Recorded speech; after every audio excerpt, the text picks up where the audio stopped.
ప్రజాప్రతినిధిగా ఎన్నికైన వాళ్ళు సర్పంచ్ మొదలుకొని ఎంపీ స్థాయి వరకు వివిధ దశలలో ఉన్న ప్రజాప్రతినిధులు ఎవరైనా కూడా వారి గ్రామానికి సంబంధించి కానీ వారి మండలానికి సంబంధించి కానీ వారి నియోజకవర్గానికి సంబంధించి కానీ లేదా ప్రజలకు సంబంధించిన సమస్యల పైన అధికారులను కలిసే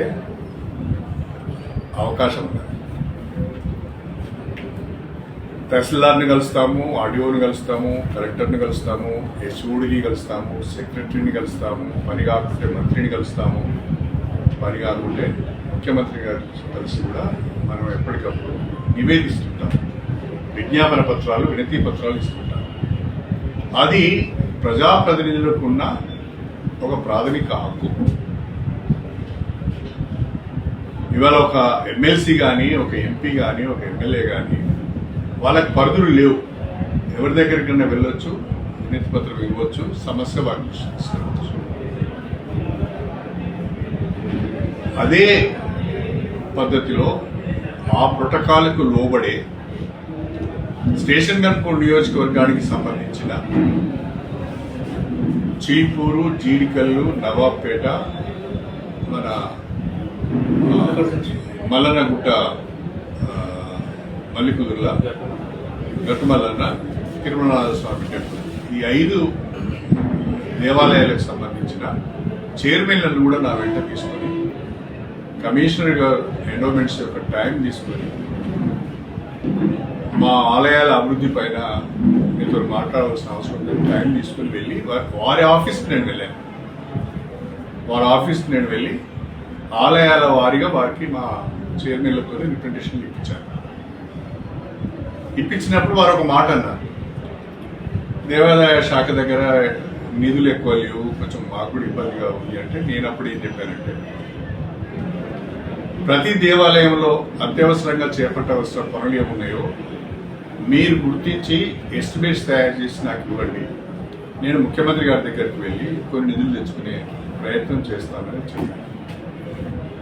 నేను నా నియోజకవర్గానికి సంబంధించిన ఆలయాల గురించి మాట్లాడేదే తప్ప ఉమ్మడి వరంగల్ జిల్లా ఆలయాల గురించి కానీ లేకుంటే తెలంగాణకు సంబంధించిన ఆలయాల గురించి నేను మాట్లాడాను. సమీక్ష అంటే నా దగ్గరికి అధికారులు వచ్చినప్పుడు, నా ఆఫీస్కు వాళ్ళు వచ్చినప్పుడు దాన్ని సమీక్షగా మనం భావించాలి. కానీ నేనే వాళ్ళ దగ్గరికి పోయినప్పుడు నేను అది రిప్రజెంటేషన్ ఇవ్వడానికి వెళ్ళినట్టుగా భావించాను.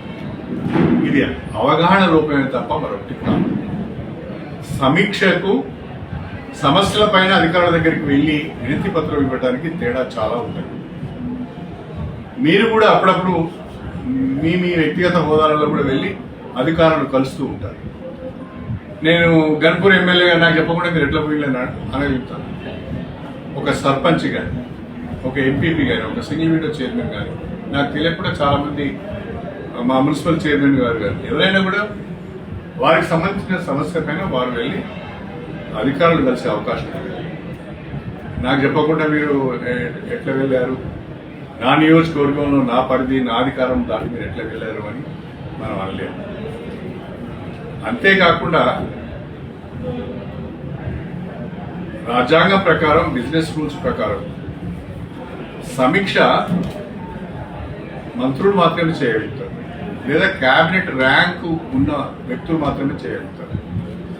ఎమ్మెల్యేలు, ఎంపీలు సమీక్ష చేయరు, సమీక్షలో పాల్గొంటారు. ఒకవేళ నేను కలెక్టర్ దగ్గరికి వెళ్ళిందంటే అది సమీక్ష కాదు. కలెక్టర్ నా దగ్గరికి వస్తే అది సమీక్ష. నేను కలెక్టర్ దగ్గరికి పోతే అది రిప్రజెంటేషన్ ఇచ్చినట్టుగా.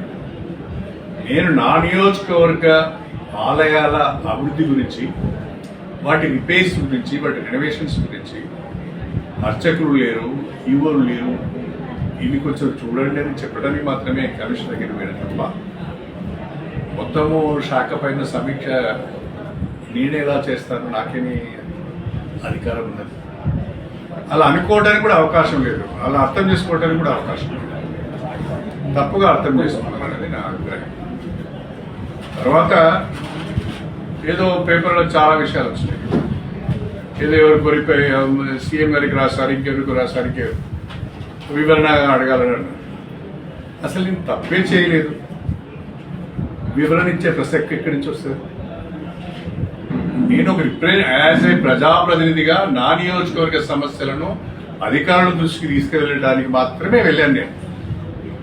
అది నా హక్కు. అది ఓ ఎమ్మెల్యేగా నాకున్న హక్కు. అది నేను ఎవరి అధికారాల పరిధిలోకి వెళ్ళలేదు, ఎవరి అధికారాలు కూడా తీసుకోలేదు. కాబట్టి ఈ రకంగా వార్తలు రావడం కొంచెం బాధాకరంగానే ఉంది. బిజినెస్ రూల్స్ నాకు తెలియంది కాదు.